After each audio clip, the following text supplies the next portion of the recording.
अस्सलाम वालेकुम व्यूअर, कैसे हैं आप सब। उम्मीद करता हूँ सब बाखैर आफियत होंगे। अल्लाह शाद व आबाद रखे। व्यूअर्स, स्पर्म काउंट कम हो गया है, मोर्टेलिटी ख़राब हो गई है, मॉर्फोलॉजी ख़राब हो गई है। तो ये तमाम चीज़ें हमें 50 साल पहले दिखने को इतनी नहीं मिल रही थी। यानी बहुत कम लोगों में मेल इनफर्टिलिटी का मसला आता था। ये आज क्यों हो रहा है इतना?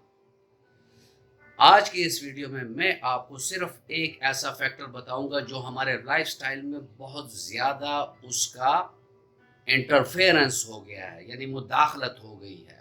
और वो एक ऐसी चीज़ है जिसको रिसर्च में ये इंडिकेट किया गया है कि अगर आपके बॉडी में ये चीज़ जाएगी तो आपके टेस्टोस्टेरोन लेवल भी डाउन होंगे, आपके स्पर्म काउंट भी डिस्टर्ब होगा, आपके स्पर्म क्वालिटी भी डिस्टर्ब होगी। इसको बात करेंगे व्यूअर्स, लेकिन अगर आप मेरे चैनल पर नए हैं और अभी तक आपने चैनल को सब्सक्राइब नहीं किया तो चैनल को सब्सक्राइब कर दें और बेल आइकन दबा दें ताकि इस तरह की मुफीद वीडियोस आप लोगों को वक्तन फवक्तन मिलती रहे।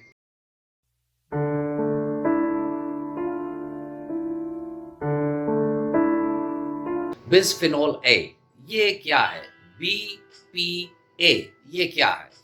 ये वो एलिमेंट है जो मर्दाना इनफर्टिलिटी के साथ साथ औरतों में भी इनफर्टिलिटी को पैदा करता है। ठीक है, ये क्या चीज़ है?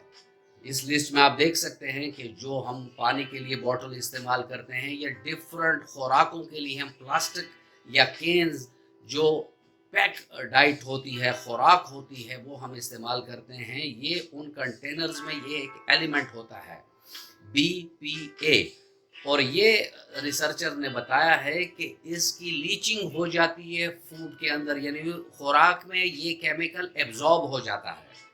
जब खुराक में ये केमिकल एब्जॉर्ब होता है और वो खुराक हम लेते हैं तो ये हमारे मर्दाना हार्मोन्स जो हैं, टेस्टोस्टेरोन, उसको भी डाउन करेगा। जब वो डाउन होगा तो स्पर्मेटोजेनेसिस का प्रोसेस भी इसके साथ डिस्टर्ब होगा।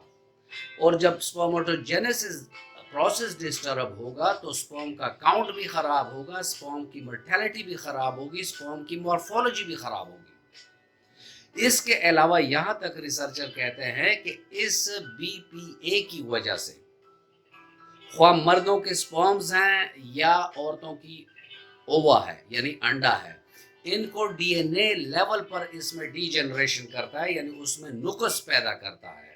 और आजकल जो फॉरेन या बाहर के ममालिक हैं वहाँ तो ये होता है कि ऐसे कंटेनर पर लिखा होता है कि BPA फ्री, यानी ये उनके लिए रिकमेंडेशन ये होती हैं कि आप ऐसी कंटेनर्स वाली डाइट या प्रोसेस फूड लिया करें जो BPA फ्री हो। हमारे मुल्क में या हमसाया ममालिक में तो ये इतना कॉन्सेप्ट है ही नहीं, उन्हें पता ही नहीं है। प्लास्टिक की बॉटल, मिनरल बॉटल उठा के ला रहे हैं, कोई और खुराक प्लास्टिक के कंटेनर्स में उठा के ला रहे हैं। और इस BPA की वजह से day by day sperm count, quality, morphology, इनमें फ़र्क आ रहा है।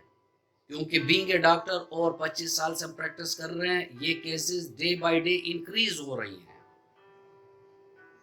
तो आप लोगों के लिए ये मशवरा है कि नेचुरल डाइट पर रहें, प्रोसेस फूड से, पैक फूड से, ऐसे कंटेनर जिसमें BPA वाला एलिमेंट हो, इनसे दूर रहें अगर आपने अपने फर्टिलिटी को मेंटेन रखना है। ये था आज का टॉपिक और मैं उम्मीद करता हूँ कि आपको अच्छा लगा होगा। अगर आपको अच्छा लगा है तो वीडियो को लाइक कर दें और फ्रेंड एंड फैमिली मेम्बर्स के साथ इसको शेयर कर दें। मिलते हैं किसी ऐसी ही अच्छी वीडियो में, तब तक के लिए इजाज़त। अल्लाह हाफिज़।